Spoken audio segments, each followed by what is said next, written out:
Hello and welcome to this special edition of Vibrations. I'm Raven Geary. Today on our program, one of the hottest properties making the talk show circuit, Shahrazad Ali.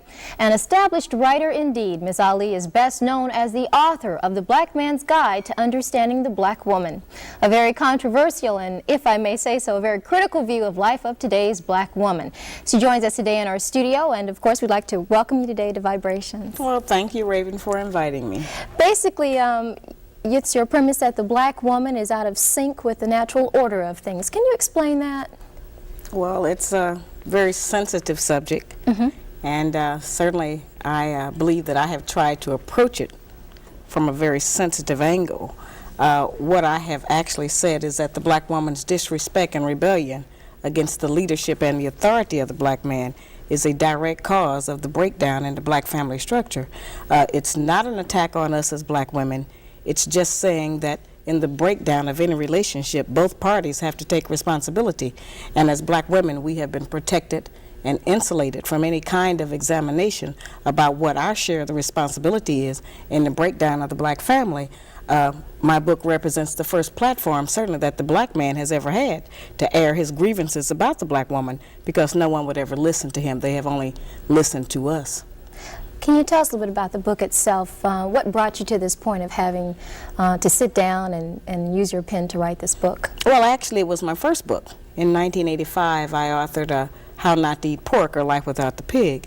And at that time, I was going around doing what I was calling Get Off That Hog lectures.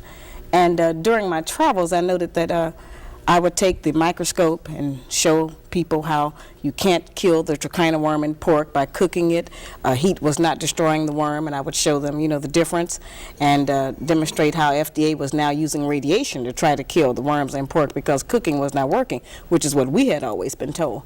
And during that time, a lot of black men were in agreement to get off eating pork. They wanted to change their eating habits, and they were happy to find out some information that might possibly save their lives.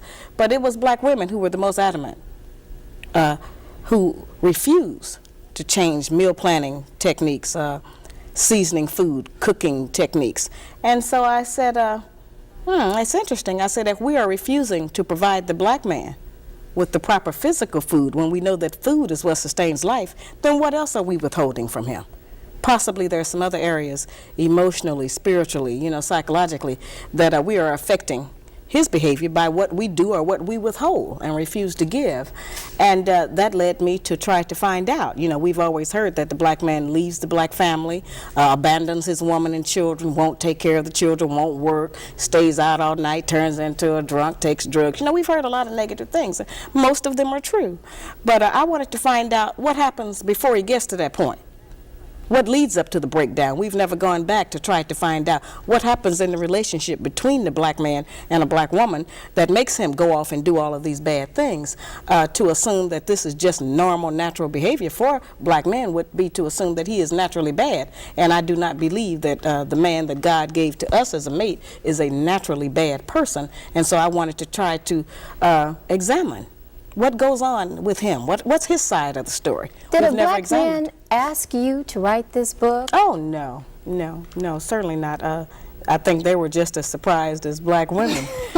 Many of them approached the title of the book with a little apprehension because they have not had a champion.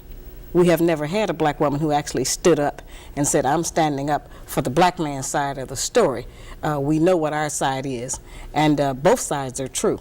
We have done some very dreadful things to each other. And I don't exonerate black men, which is kind of a misconception that people have. I just say that we know his side. What about our side? And we do have a side. We have adopted some wrong standards. We are judging our men many times by the wrong value system. We are using his children sometimes against him. We have been told that the only benefit that a black man provides in a home is money, and if he does not give us money to take care of those kinds of financial provisions, that he has no value. And what my research has proven to me is that a black man, any man in any home, provides much more than financial support. The man provides guidance, instruction, discipline for the children, which we sorely need in our black homes. He provides gratification, fulfillment, protection. I mean, there are so many other values, and these values are the ones that are missing in our children today. which is why many black children are in the street, out of control themselves, disrespectful, don't have any regard for anyone. And most of us are scared of them, and everybody else is, because nobody has a way into them to try to gain any control over them. So I maintain that a return to traditional family values, certain clearly defined gender responsibilities for black men and black women in running a home and a relationship will help us to produce a better child. And if we produce a better child, certainly we'll have a better future and a better nation. And saying all of this, and as calling yourself a champion, and having, if I may say, the courage to write this book and stand by it, you've caused a stir. This book is very controversial. What are you hearing from public reaction? Well, I don't think that it's an issue among black women about whether or not the book is true or not. The issue is that I was not supposed to tell. These are inside secrets and things that we have never let our men know about. And many times what is that we say? He can't handle me. Well, many times he can't handle us because he doesn't know what it is he's trying to handle. He doesn't understand what motivates us. We have become very adept, many of us, as being able to do something right in front of his eyes and then convince him that that's not what he really saw at all and that it didn't happen. And so we've kept him kind of confused. Excuse me, do you realize that there are many bookstores, and in particular black bookstores, that have refused to carry the Black Man's Guide to Understanding the Black Woman? I think that that's been overblown. Right now, the book is carried in over 5,000 bookstores here in this country and about 2,000 abroad. The book is becoming a bestseller in London. And to date, we only know of 2 bookstores in the entire country who refuse to carry the book. May I tell you that there is at least one in Tallahassee? There may be, but they're lost if they're doing that. The response we got from that book owner was that your book had nothing, absolutely nothing constructive. Was that a woman who gave you those comments? Yes, it was. Oh, how surprising. Okay. Let's talk about some of the things that seem to be upsetting people, or that people are talking there about. There certainly have been a lot of things taken out of context. Anyone who's ever looked at me or seen, witnessed some of the talk shows, they actually exploit a lot of issues. They take them out of context. They want to sensationalize them to build up their ratings to have a good show. So I really appreciate this opportunity to just sit down and have a fireside chat about the book. Well, I'm glad you're without here. all the fireworks and everything. You say black women, and I quote you as saying, nag, nag, nag, and that we are essentially responsible for pushing our men away by doing so. A lot of times we take a position because of our own emotional mechanisms. We harass our men too much. We nag our men too much, and we keep his mind and his head so bundled up and bogged down with all of our personal idiosyncrasies about our day-to-day personal relationship with him that a lot of times we don't free his mind up to go out and to plan sanely for our future and for the future of our children. Many of them come to us every day and they almost have to do a wind test. They don't know what's going on. They don't know who they're going to meet because we have a lot of reactions. We tend to think as black women that a successful relationship and one where we're happy is one where everything goes our way. And the first time it goes another kind of a way, then we go into hell, turmoil in our brain, and we start deciding, oh, I've got terrible problems with this man. He won't do what I want him to do. When our men have a side. Let me give that side according to Shahrazad Ali, okay? You say in your book, okay, let's get and I'm quoting Come you, on. okay? The black man in America is the only male on earth, including every continent, who is disrespected by the women in his nation. That's true. This situation does not exist anyplace else among the billions of people inhabiting our planet except here in America. That's right. The other black men, the yellow men, the red men, the brown men, and the white men are all honored and respected by their respective nations. All other women recognize and accept that the man is the authority, the ruler, and the leader.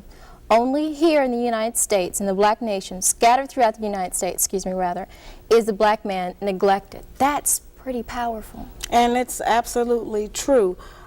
We have been displaced. A lot of us don't really understand what slavery actually did to us and how much psychological trauma it did to us regarding what our proper roles are with each other, what our responsibilities are as man and woman in our various communities and relationships. We have never been debriefed from slavery. Not really. We have just, we know we had that history, but we don't know how it affected us. We don't know how much of our actual culture we lost.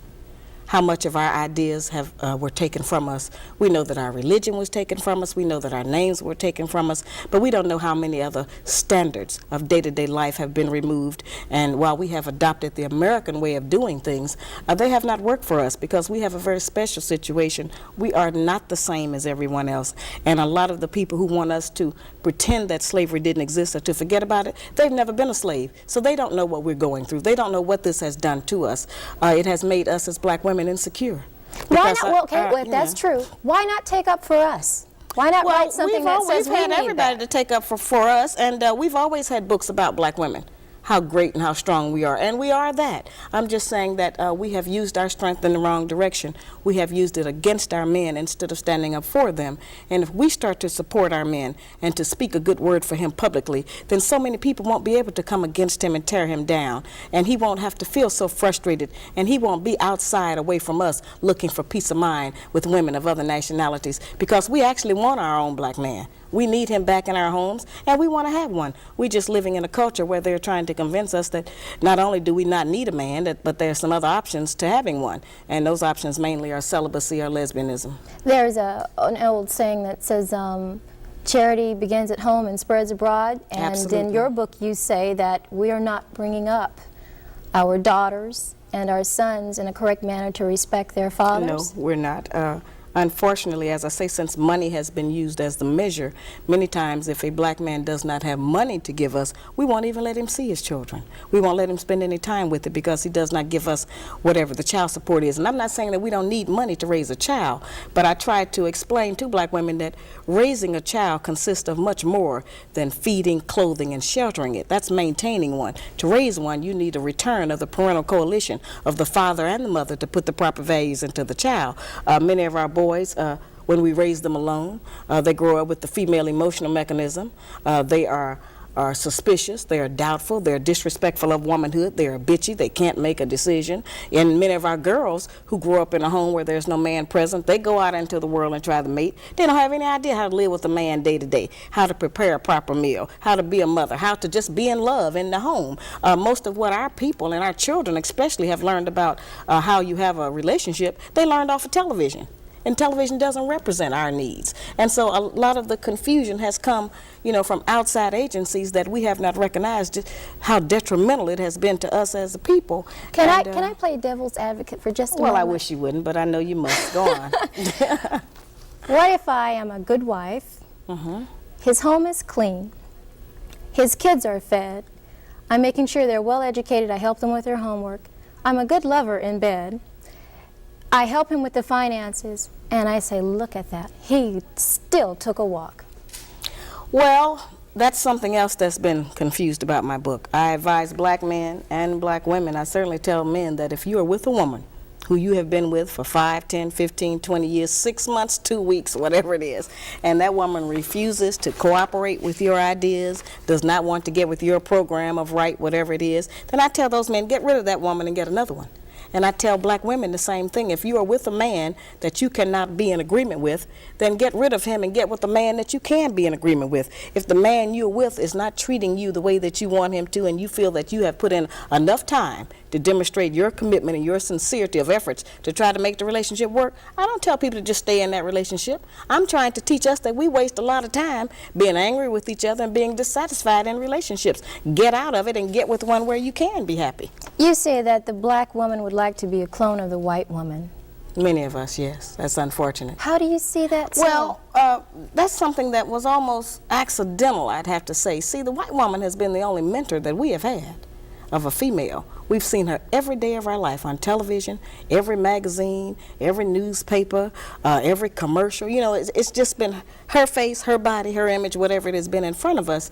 And so today we have the results of that. We have black women who are trying to dye their hair blonde, who are wearing blue and green contacts in their eyes, who wear tons and tons of layers of makeup, who have changed their voice, who have hair weaves so they can have flowing long hair blowing in the wind, like Brooke Shields or somebody, And so that's been an accident. And as a result of us doing that, we have also adopted the women's liberation movement goals of wanting to be liberated from the man and have some kind of pseudo-equality, when while that may be true of the white woman and her plight with the white man, that's not really the black woman's business, because we haven't been under the control of the black man for over 500 years. So what do we have to be liberated from him from? But is there something wrong with trying to make yourself look better or more well, appealing? it depends on what standard you're using as being the goal of looking better.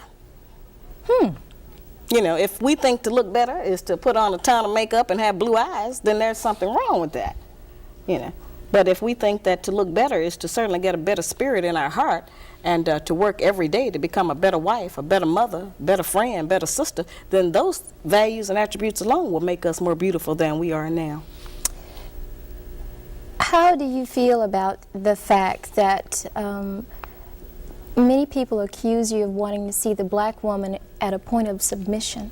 Is that where you want to see a black woman in the 1990s? Well, it depends on how you define submission. Those words have a tendency to have a negative connotation for us because of how they were used against us during slavery and what we connect them to. But actually, the kind of submission that I'm referring to just means cooperation and agreement. I don't think that anybody could say that I represent a woman who is subjugated in any kind of way. I don't think that anybody could say that my personality sounds like some man has me somewhere crawling around on the ground or walking 10 paces behind him. So I'm not representing that. I'm representing strength. I'm saying that we have a lot of power. We have power to make heaven and hell for our men. And I'm saying, let's try making heaven. Let's try to build him up. If a man has his woman behind him, he will believe he can do anything. And all we need to do is to get our men to believe that they can do anything. And he'll be able to, you know, do much better than he's doing now and come out of the pitiful condition he's in. As I said, I'm not exonerating him. I'm just saying that all of that strength that we have, let's use it in a more positive way instead of just going for self. You know, nobody told us that all of that being my own person and I'm independent would lead to separation and loneliness. But that's what we had to trade for that. In order to have certain kinds of success, we had to give up the man because we can't find a man who will compete with us on that level. As I said, we say he can't handle us or he's intimidated by the fact I make more money than him. I think that by judging our men on how much money he makes, we have lost a lot of good men. Because as black women, if we decide that all of us are going to just determine whether or not we're going to have a man based on how much money he makes, then well, none of us have no man. But because most black men don't have no money. There are many men Not a lot of money. There are many men out there who don't want a woman. That's absolutely true. Who is not gainfully employed. That's just true. Works both ways. And one of the things that I have always explained about that, Raven, is that for my lectures, which you know I do all over the country so I can give black people some ease and take some of the hysteria out of our communities that the book seems to have caused, I have security guards. Not because of black women. We're going to do just what we do. We're going to fuss and we're going to cuss or do a little something, you know. But I have it because of black men. Because the black man's guide to understand the black woman puts the black man on point. And it reminds him what he has allowed to happen to his woman and his family. Many black men become intimidated. They don't want to take responsibility for their women. They don't want the challenge. They don't want to be put on point. So they become overwhelmed. And it's them that go off. That's why I have security. Because most men know that this book puts the black man on point. It just talks about what slavery has done to the black woman, but it's really telling him what he has allowed to happen. Let's go back to the book for just a moment. According to you, there are 3 types of black women. Yeah, they overlap a little bit. Can you define that just very briefly for us? Well, we have, I kind of number them, I think, as 1, 2, and 3, and I would call them lower class, middle level, and so-called upper class, you know, and we certainly have to acknowledge that we have those levels in our society. We see them every day. That is not a put down to recognize that we have a lower class woman who perhaps lives on the street, who is an alcoholic, a bum, you know, who is outdoors, who is subject to abject poverty as a lack of, because of a lack of education and proper training and personal hygiene and other kinds of information. She exists, and we need to reach her and try to raise her up differently because many of these women have children, and we have to be responsible for them. We have the mid-class women who are the number 2s, and they're kind of average. They try to do better than the lower level. And then, of course, we have the number 3 class, which is the so-called successful, you know, black woman who is tripping about the fact that she generally has a big job and a credit card or something, you know. But don't you want to see black women accomplish something? Yes, I absolutely do. But if we can't accomplish saving our race, then we have not made an accomplishment. We are looking at our man become endangered. He's already endangered. Over 60% of us are single, widowed, separated, or divorced as of last year. And so we're not together. And there is one monolith in the black community, Raven. If we don't reproduce children, then our nation, our race is going to die out here. And so we sometimes tend to look at black men and say, yeah, they're in this bad condition, and we act like they're going to die out and we're going to live on. But that's not the way it's going to go. If the black man dies, all of us are going to die because he actually is the backbone of our nation. We can't produce a baby by ourselves, and going into other nationalities still just erases, you know, our nation. And I'm trying to get us not to do that. You have problems with interracial marriages. Yeah, I'm not for that. Well, because of the fact that I think that God made a male and female of every nationality so that they could mate and reproduce.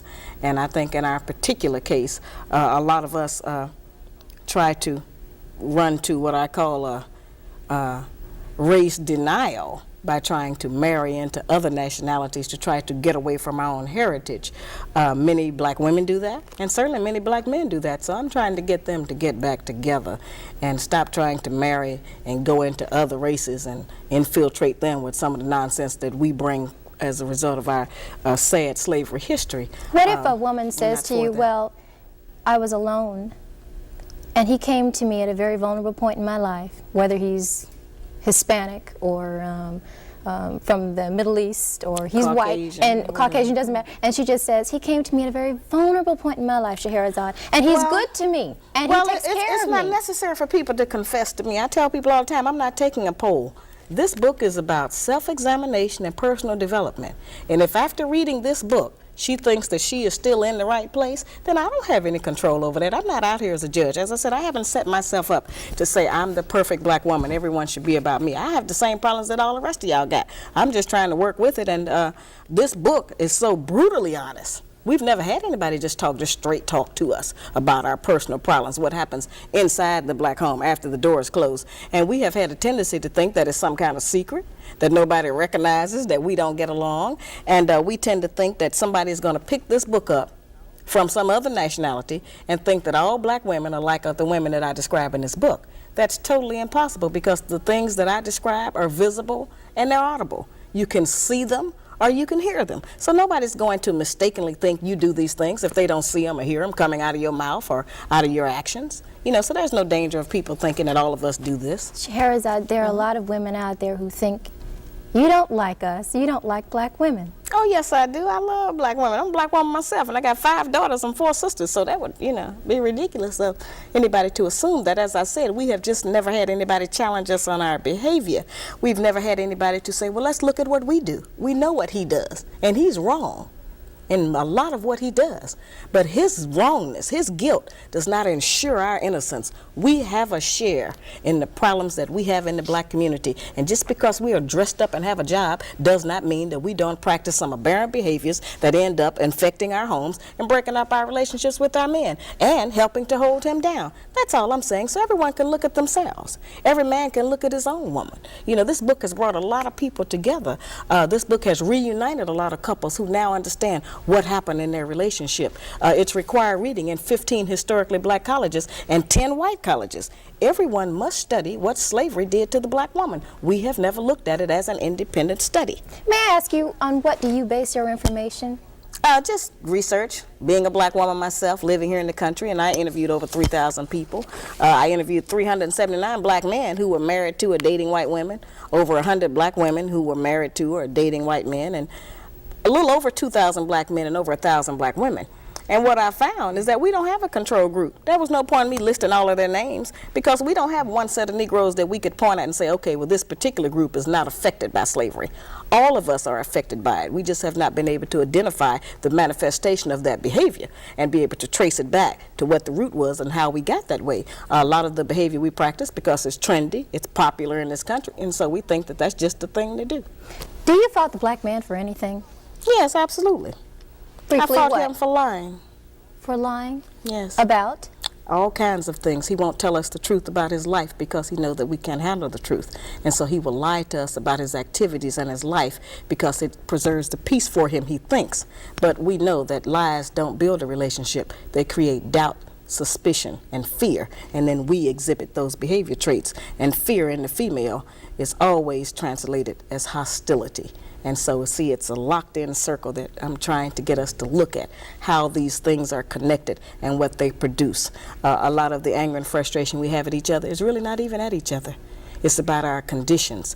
It's about something that's almost been genetically sent down through our womb because our men were not able to protect us. They were not able to keep the slave master from snatching our babies out of our womb, to allow us to have food or clothing. A lot of different kinds of things that happen to us that just make us tremble. They make us frightened. And so now it's to a point where everything that the man does, we have our total emotional balance, our self-esteem, our self-respect, everything that we stand for as a female, we have it tied right now to our men's genitals. And it depends on what he does with those, about whether or not Let's talk about that for just a moment. See, this is an intense topic. Yes, I just never get a chance to explain One thing that I read over and over again in your book was I know what that is. regarding infidelity. And let me just make this here.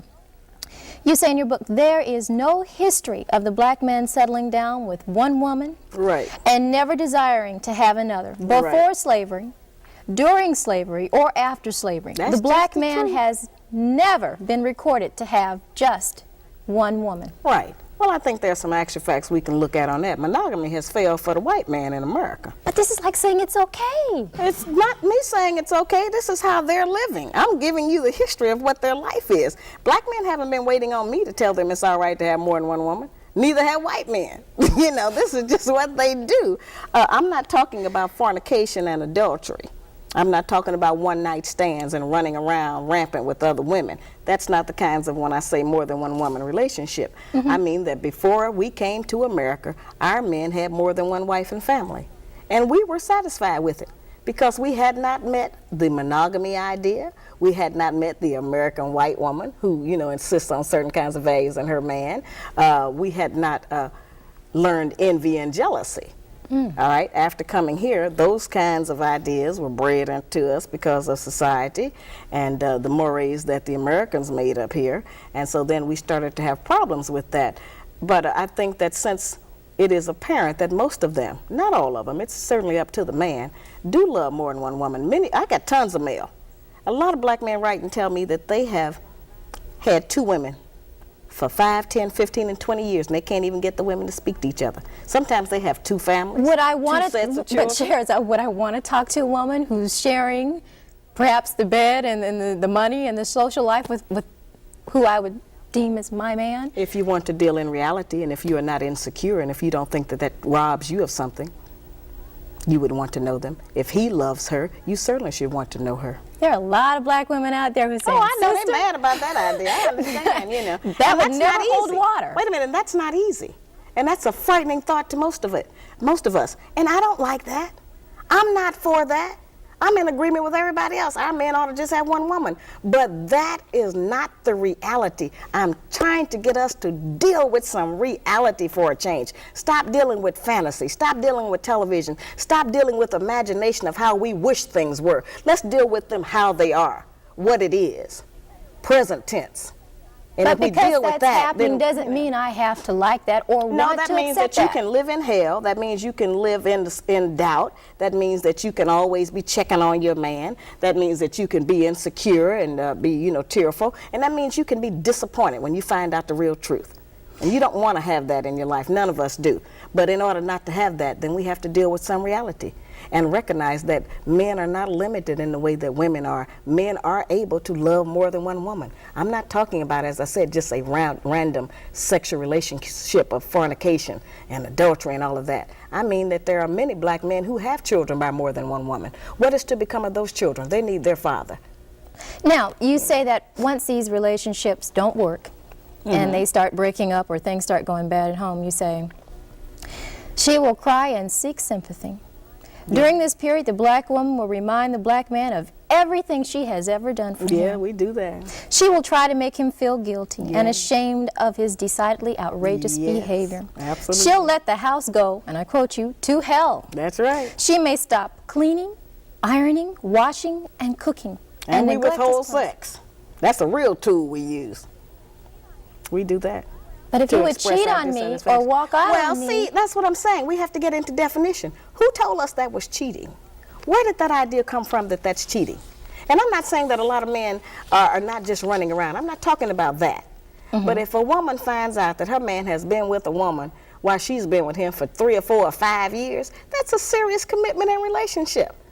And if it hasn't taken anything from me, if I'm not going short of anything, and if this is what he thinks his responsibility is, then what kind of hell are you going to go through to prevent that? Since we cannot stop him, we have not been successful. The white woman has not been successful in stopping the white man from having another woman. They call them a mistress. We pick up a lot of that terminology. But a man who has 2 women, that's not necessarily a mistress. That's just his other woman.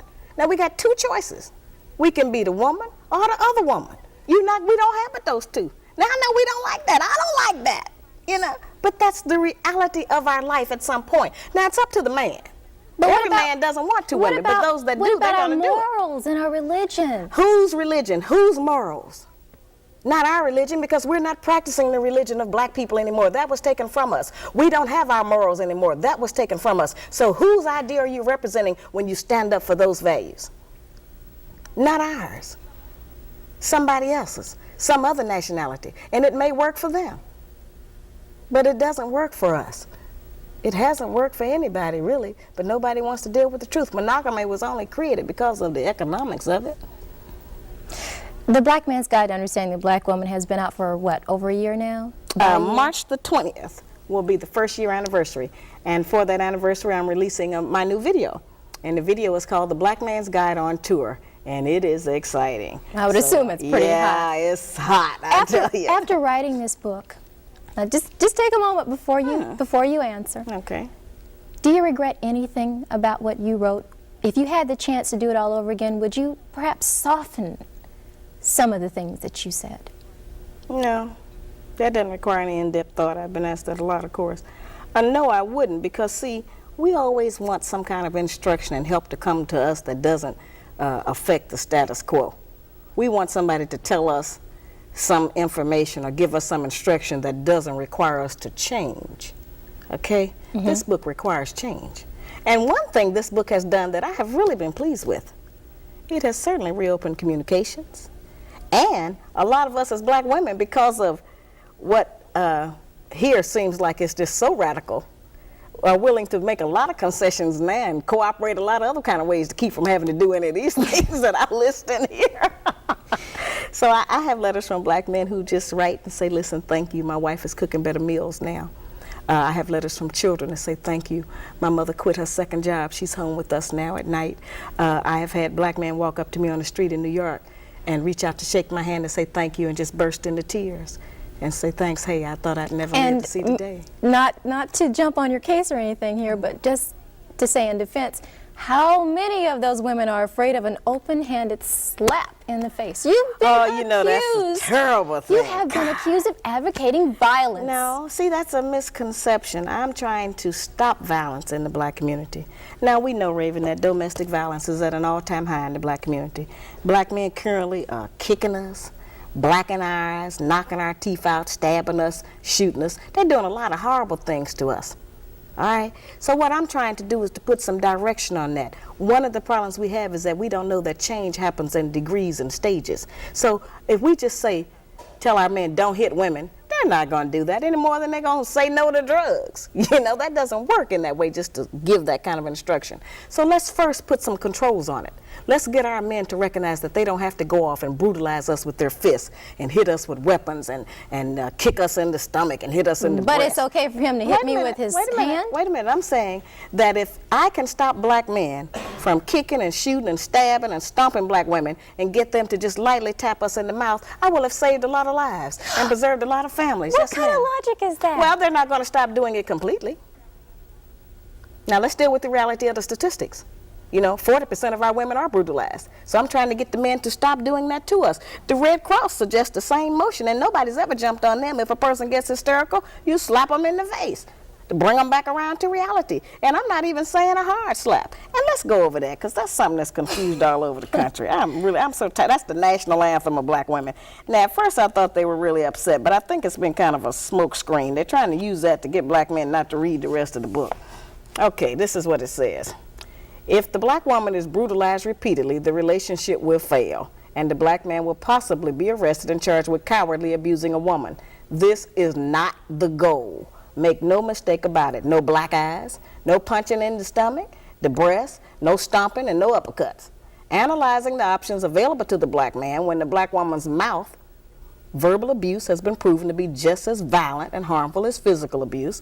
When her mouth becomes uncontrollably disrespectful, they total only a few. He can walk away from her, leave the house, get drunk. We know men do that. He can go to his other woman and complain. He can quit the relationship, leave the woman. He can try to argue back and lose. Nobody can out-argue us, okay? Or he can seek counseling or sympathy from friends. Now, those are the only options any man has when a woman is running off at the mouth to him.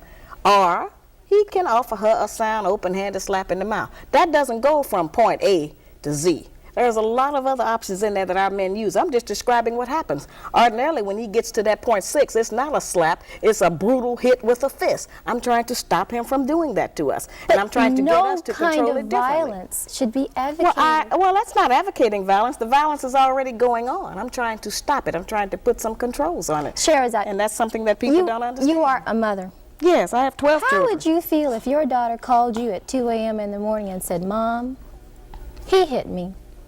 Now, you're a mother now. You're a mother. Well, I'm not emotional like that. I'd have to say what happened. Put him on the extension and let me find out what happened. There are many women out there who would like to know, are you married? Of course I'm married. Yeah, now you know I'm with being with a man. I'm not ashamed to say I need a man. No, I need a man. I'm one of those women. I had to have a man. I am not ashamed of that. My first husband died in 1985, unfortunately, of a heart attack. And I have a new husband now. And I've given the children to him, and we're raising them. And he's a very beautiful man. He's not afraid of me. He's not intimidated by me. And he knows me, and he has read the book. Okay? He is in agreement with my campaign.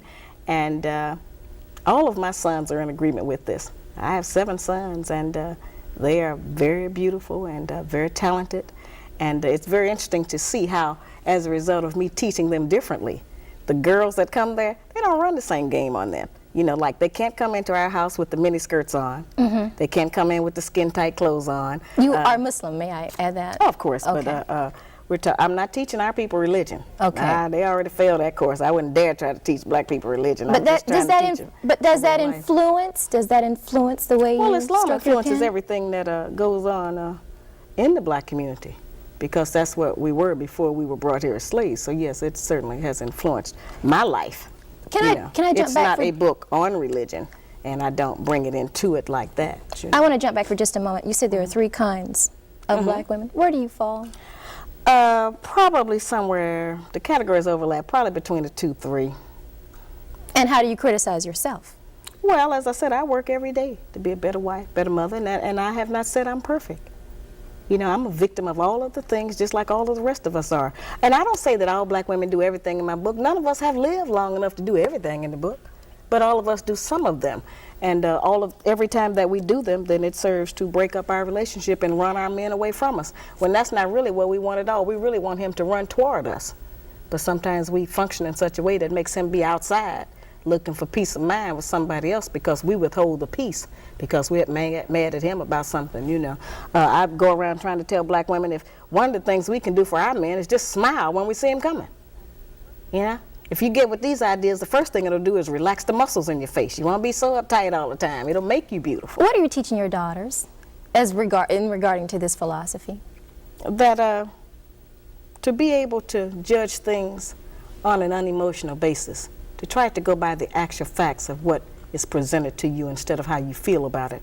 Our people in general have a problem distinguishing between actual fact and opinion, and we think we have an option to reject the truth based on how we feel about it. And the truth doesn't change just because we feel a certain way about it.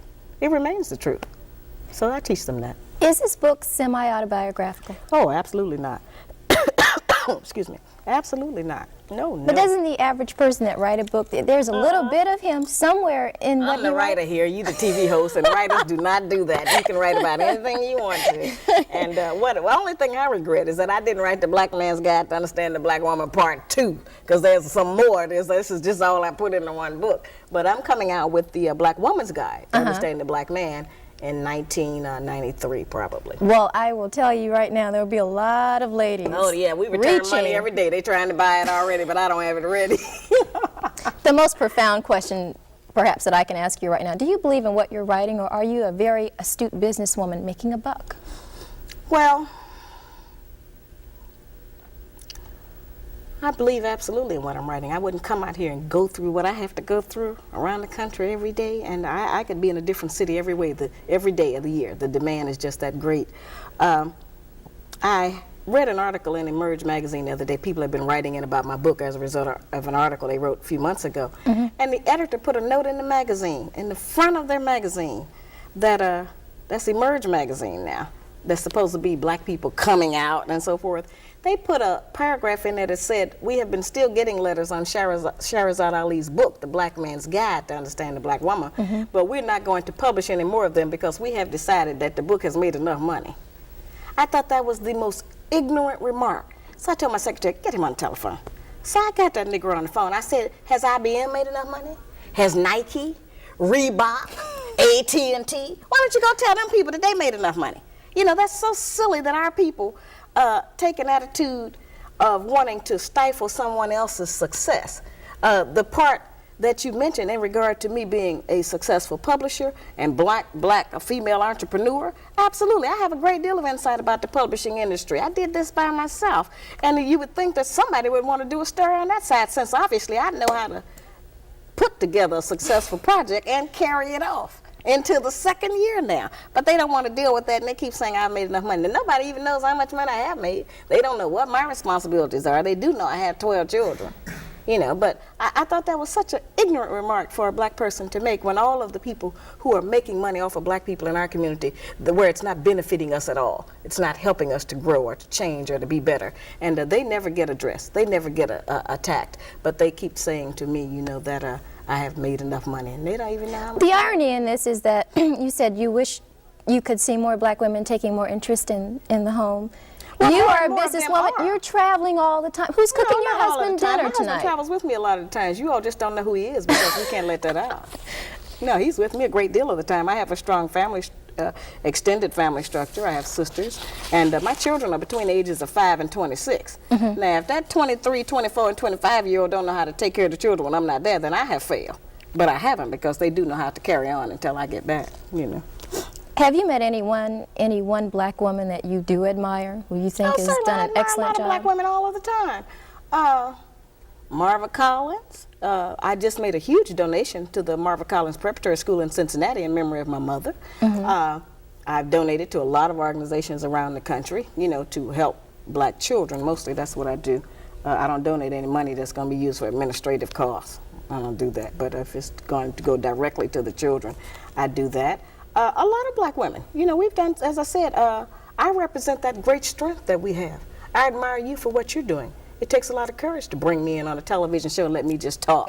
A lot of people wouldn't do that, you know, and I wish you success in your career. Thank you very much. After I'm gone. Shahrazad, do you have an opinion of the white woman? Just that she's been an influence on us, and that not intentionally, she's just living her life. She didn't tell us to copy her, you know, but the way the society is set up, we have copied a lot of her ideas, and a lot of the standards she sets for the white man, we have tried to set them for the black man, except all of the things that are required for a man to have to meet those prerequisites, our men are kept from getting. You understand? So it's really a messed up situation, and so we make demands on our men that they just can't produce. You've been on the talk show circuit for quite some time now. 10 months. Do you find that even journalists And the highest degree have trouble remaining objective when they talk to you? Yeah, most of them. In fact, what they do is on the newspaper interviews, they sit there and they're so nice. Oh, they're so wonderful. And then I leave town and then I get a copy of the story in the mail. Oh, God, they roast me alive, you know. You write some pretty powerful stuff. It must be hard to even go in an airport. Well, sometimes. Well, Sometimes. It certainly has allowed me to be recognized. You know, people, because I wear these crowns, you know, they recognize me in a lot of places. But most of the time, which is a story which has never been told, there are so many black women who love me. There are so many black women who, in fact, next week I'll be going to Baltimore. And there's a group there called the Black Women's Consciousness Raising Organization or something. And it's a black women's group of 250 black women, professional women. They have invited me into their convention to be the keynote speaker. May I I say, got black women all over the country who are in support of this project. In fact, I just gave that lecture in Miami, and the man who invited me in was 78 years old. He said he thought he'd never live to see the day that the truth was told about our women. You know, he's a 78-year-old black man who is still in business. He invited me in. Most of the people at the lecture were women. Most of the people who bought 2 and 3 books for their sons were women. Most of the people that bought books for their daughters who were getting married were women. You know, so it's been distorted of who actually is supporting this project. We have 30 million people out here. About 15 million of them have jobs.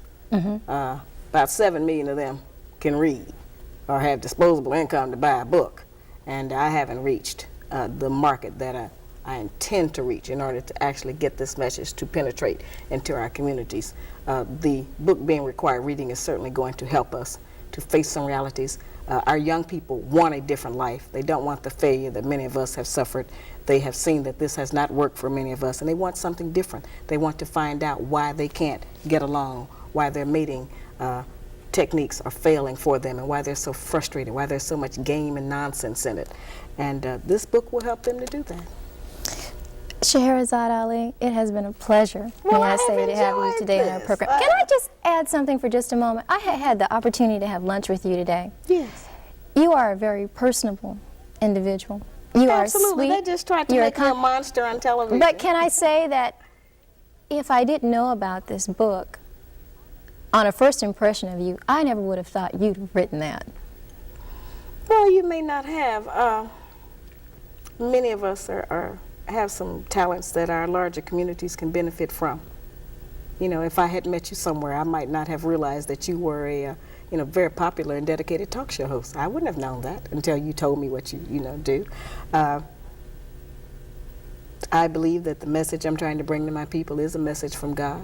I think that the only way our people get any message or information from God is through the people, and that this is a very important work I'm doing. This is not a game to me.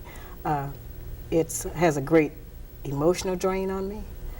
People come against me with a lot of negative ideas. They come hard. They bring all the force that they have to bear, and I have to stand up under that. How do you deal with that? You know, well, I don't internalize. I don't let it go in.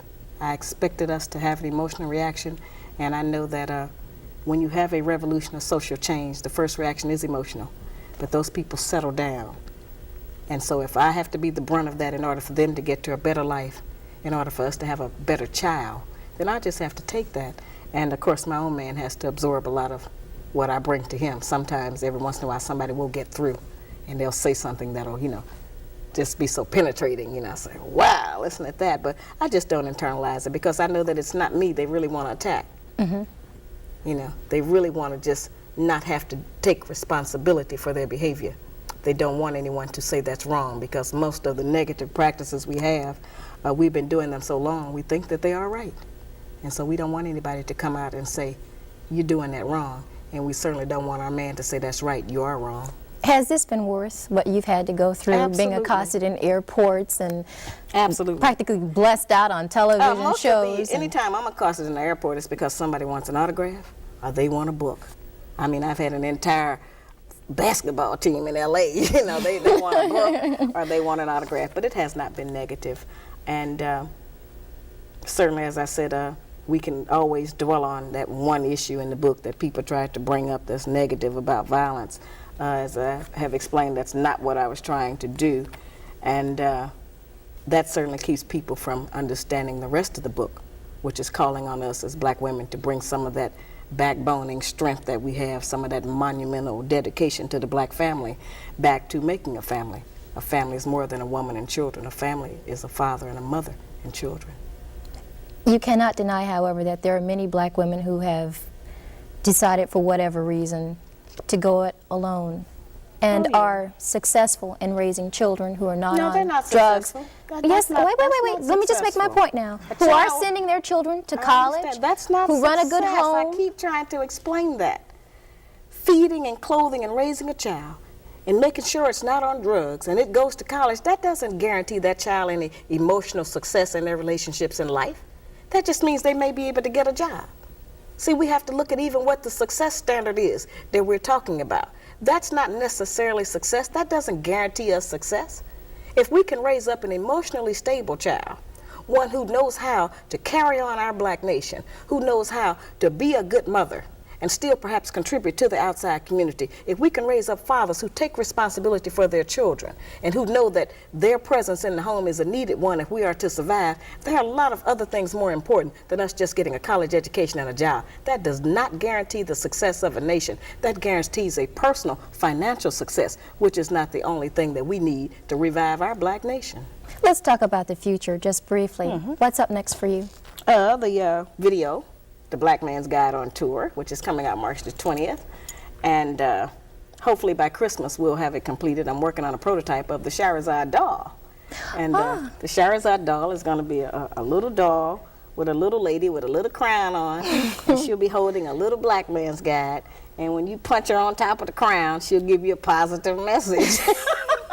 I love that. When I thought of that, I sat straight up in the bed. But she's going to do that, and I've been asked to come into the elementary schools more now. And so I'm starting to, as I said, if I could work every day of the year, there's a request for me to come out and talk to our people because they want some relief and they want some explanation.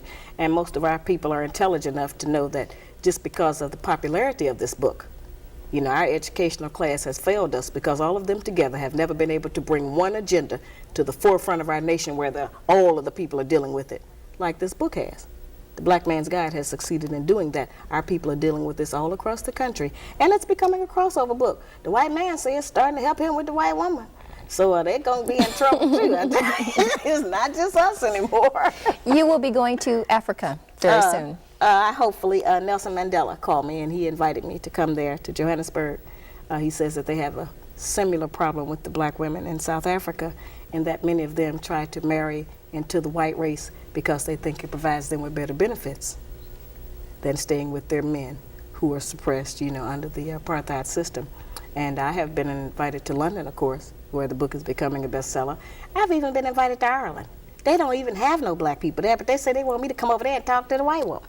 You know, I mean, I haven't been, this is a global project now. I just can't go everywhere. I don't have the energy all the time, and I can't keep dragging my children and my own husband, you know, he's got some things he's doing that I, you know, have to work with him on. And so, but I try to, who I want to work with actually is the black woman and the black man here in America where I live.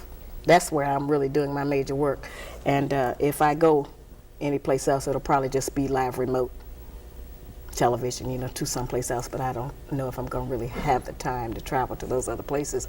Did you know when you wrote this book that it would take off like this? I suspected it would. It's new information. We've never had it. This is brand new information, and no matter what anybody else ever writes about relationships, this is going to be the standard by which it will be judged. I want to talk just a moment about something that I saw recently on television. Everybody has taken the opportunity to make their poke at you. Oh, yeah. Did you see, by chance, the skit that was done on In Living Color? Yes, I saw What did you think about that? Well, you know, the phone started ringing off the hook. People were calling me from all over the country to tell me, did you see Living Color? And nobody knew how to react, you know, because they didn't know what my reaction would be, and they didn't know if I was going to go off, you know. I can walk around with a loaded gun sometimes, so they didn't know, you know, if it was going to be, you know. So I thought that was hysterical. That was the funniest thing I have ever seen, and it was a compliment because they could not have done that and been successful if they hadn't assumed that everyone, first of all, knew who I was familiar with the book. So, you know, that was excellent penetration, I felt, of the media. I had reached some goals. And I called him to thank him and told him that I wasn't angry. He wasn't sure if I was or not, but I just thanked him, and I sent him an autographed copy of the book. That's all I did. But I thought they had me down pat, I have to say. Even your family thought so? Yeah, my son said, Mama, it was just like you. So we taped it, you know, and we have, it's been on a couple of times since they aired it because of demand. And we have it at home, and it's certainly one that we get out a lot of times when company comes if they didn't see it, and we play it because it was so funny. But it was just a takeoff, and so many people have been able to earn money. You know, this book has put the black bookstore on the map. It has allowed a lot of black bookstores to open up other branches of their bookstores. A lot of people have testified that they have bought cars, put their children into the first year of college just with one book. You know, we can't ignore the economic base that this book has put into the black community. The first 6 months it was out, I only allowed it to be sold in black bookstores. But then as I did more national television shows, we didn't have enough bookstores to carry it that were in the mainstream of cities, and so I started allowing B. Dalton, Walden, and Encore, and all of the other chains to carry it. But it has done a great deal for the black community in regard to being an economic base. And I would think black people would be happy to have something else to sell other than Avon and Tupperware. Since those are not our products, you know. Let's just briefly, we're just about out of time, but I would like you to leave us here in Tallahassee, Florida, and the surrounding areas, the surrounding counties that can watch this program. What are some words of advice or wisdom or courting, according to Shahrazad Ali? Just the only wisdom that I can leave you is the information that's already recorded in most of our holy books, and that's that God made the man and woman to be together in unity. And so it is impossible for us as black women to attend church and say that we love and worship God when we disrespect our own man, who is in the image of God, because God is a man. And our men may be the closest representative of that kind of masculinity of God that we ever meet. And that we should stop using our children to punish our men. We should stop disrespecting our men in front of our children. Sometimes we talk badly about them. It makes the child get a different idea about the father just because of our personal relationship. And that we should start trying to be a little bit more patient, tolerant, and courteous. And those are some attributes that we have kind of gotten away from because we're on this speed thing of trying to make a living. And as I said, I'm not saying that he's right, but if we become better women, he's got to become a better man. Shahrazad Ali, thank you so much. This has been a very interesting enjoyed this. I know your people are going to love this. Nobody ever gets to hear me talk this much. All right. Thank you so much for joining us today on Vibrations. Well, thank you for inviting me. That's our show for this week. Thanks for joining us. We'll see you again next week. Bye-bye.